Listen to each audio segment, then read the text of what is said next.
Good morning, everybody. My name is Abhishek. Today I am going to explain about the bar graph.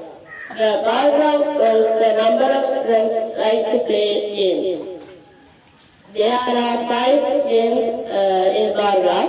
They are cricket, football, volleyball, badminton, netball.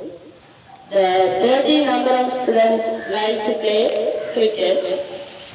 The 40 number of students like to play football.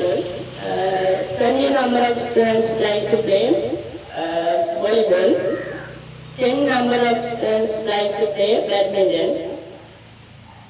20 number of students like to play netball. Most of the students like to play football.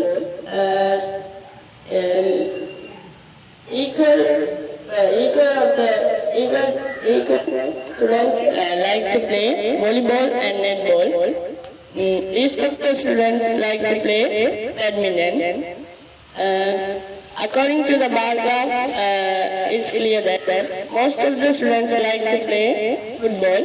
Least of the students like to play badminton. Equal of the number of students like to play volleyball and netball. Thank you.